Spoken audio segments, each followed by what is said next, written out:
General Langley, I have constituents that have been scattered across Africa on train and equip missions. So just ballpark, in the last decade, how many Africans has the United States military trained and equipped?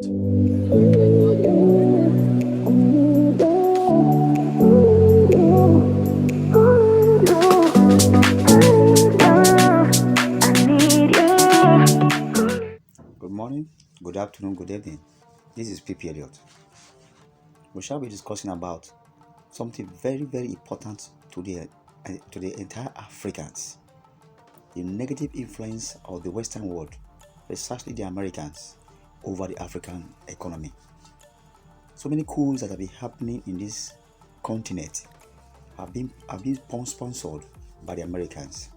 This is why the British High Commissioner to Nigeria was in support of the presidential election that just took place in Nigeria in February 2025, which was a shambles, which was a mess, the worst election ever had in this country. With this clip we are going to watch now, which confirms that the US core value is just to be in control of our economy in Africa, thereby sapping us. And it's just an issue of imperialism. What is imperialism? If you may know, it's just like a policy of extending a country's power and influence through military might or diplomatic means, or gaining political and economic control of that territory by another country. That's imperialism, and that's what we have been battling in Africa. With this, they don't want us to be free, so we cannot grow to become world power. So they can always come into our country and sap us, training people to form coup, to organize coup, to overthrow their country. Thereby, having those people, having gotten them into power, there will be a ping pong in their hands. Through them, they will be sapping the economy of that country, and that is what Africans have been suffering all these years. This one is in their parliament, in their Congress meeting. That's what the military in US have been doing to Africa. In Gulf of Guinea here, just close to where I work, they did it there. In Burkina Faso and so many others, just listen to a clip. There you see how foolish the Africans have been, and how deadly these people who we think are helping us, give us democracy, have been devilish. They have been bad to us. How devilish they've been to us, you will see through this clip. It is very, very painful. Don't just play this video to the end, and you see that our leaders have been betraying us. And this coup we used to see is not just ordinary. We see militaries springing up everywhere. ISIS, Boko Haram, they are sponsors from these very people, the US. With this video, you know that Al-Qaeda, ISIS, they didn't just come up on their own, because somebody is sponsoring them. Imagine the sophisticated weapons the Boko Haram are using in Africa, in Nigeria. Who gave them these weapons? With this clip, you understand that it is the US, the Western world, the Western powers that have been sponsoring our own people against us. Just watch, and I think you will not be happy with this. Thank you. This is PP Elliott again. General Langley, I have constituents that have been scattered across Africa on train and equip missions. So just ballpark, in the last decade, how many Africans has the United States military trained and equipped? You see? Congressman, I don't have that figure. I can get that figure for you. Ballpark, just, how many? Congressman, it would be a wild guess right now. Seems like something we should know, right? Over the years, we have trained a substantial number, especially in the Gulf of Guinea states, but including Like more than 10,000? It is more than 10,000. More than 50,000? I'd say we're reaching around 50,000 at least. And what percentage of the people we've trained end up participating in insurrections or coups against their own government? Very small number, Congressman, very small number. So what percentage do you think? I'd say probably less than 1%.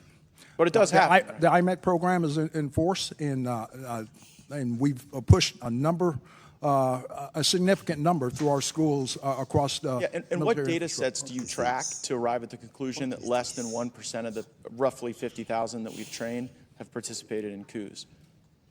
Because it'd be like about 500, about 1% of 50,000.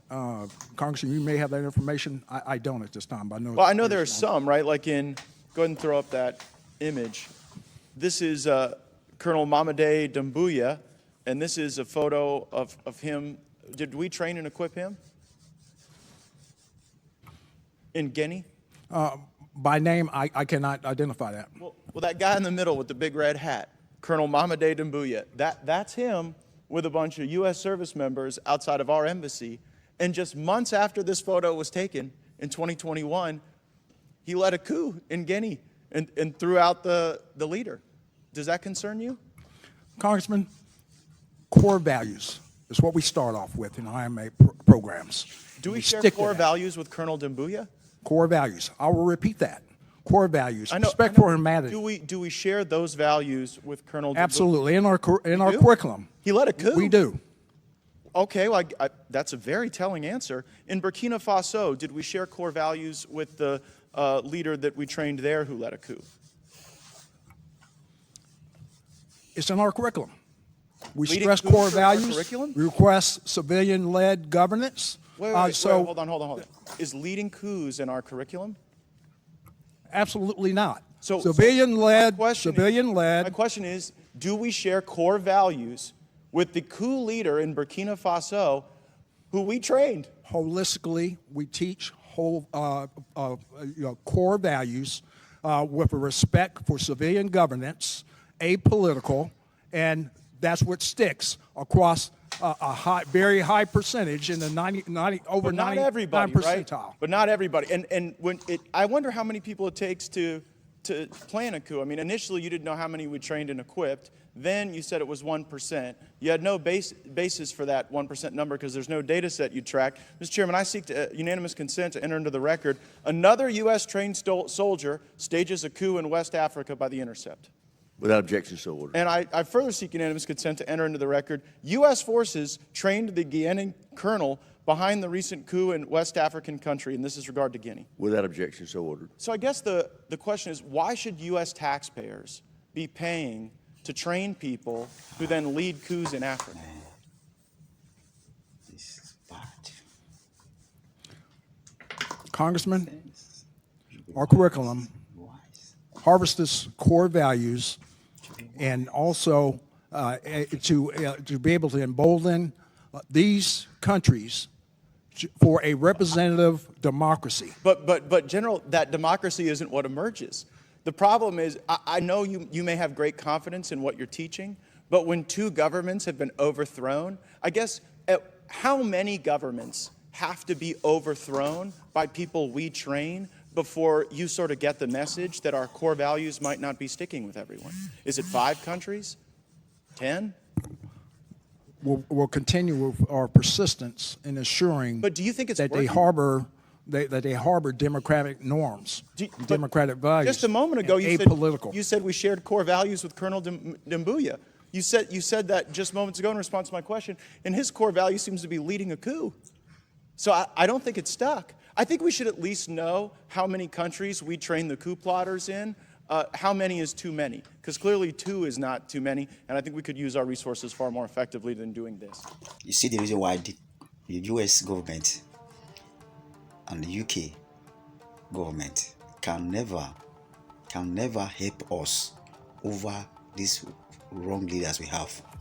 In as much they are taking their biddings, they are doing what they need, they will never care. All they are after is just our economy, how to sap us. They don't care who lead us. They don't care how the democracy is run. They don't care if a government comes on board legally or illegally. All they are interested in is our oil, our resources. That is why we have to tell ourselves the truth. Our destiny is in our hands. We don't need to depend on external forces to help us, because their core value is their own interest. They don't care about you. So our major problem is imperialism. They are controlling our economy. through different means. They are controlling our economy through our foolish leaders. Diplomatic pools they are using schemes that they are high-tech, which are using against us. Right? But we must liberate ourselves. The Africans should start it now. You see, the Ugandans, they are fighting against it. They are going against the gay imposition of the US upon them. A country has sovereignty of its own to rule themselves. There's no reason why external country should be dictating for them how to live their lives. Now the Americans want to sanction them because of they are making the law against the gay community. Uganda's parliament has passed a bill which would criminalise people who identify as LGBTQ, with those found guilty facing up to 10 years in prison. Under the proposed legislation, friends, family and members of the community would have a duty to report individuals in same-sex relationships to the authorities. Homosexual acts are already illegal in the East African country, but the bill seeks to go further and criminalise people on the basis of their sexual identity. The bill passed with widespread support in Uganda's parliament. In our country, we will have our morals, we will protect our children, and we are making this law, for ourselves, we are making this law for our children, we are making this law for the children of our children. This country will stand firm. And once it passed, I can tell you, Madam Speaker, we are going to reinforce the law enforcement officers to make sure that homosexuals have no space in Uganda. It is your right. You don't have to impose your culture upon another person's own. Africans, we have our own core value. They have theirs. They should leave us with ours. See, the Boko Haram are being sponsored by external forces. That is why you find us this battle so hard for us to fight. But if you have the right government in place, they will always fail. Thank you.